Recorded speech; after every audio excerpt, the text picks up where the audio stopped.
Hello guys, in this video I will show you how to change the user interface of the cursor itself icon, like the Windows one, the popular and the custom one. All you need to do is just go for the search here and then press Control panel, and then you will go for the mouse settings, press as you type in it, go for mouse, and here guys, after pressing the mouse you will have mouse properties.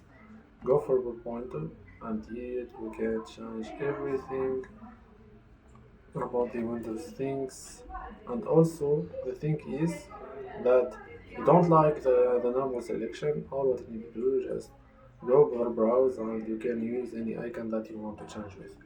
I hope you like the video guys, how to change the cursor new Windows, cursor pointer new Windows in very easy steps. Please guys subscribe to the channel in order to keep up with the content, like and share the video. Peace.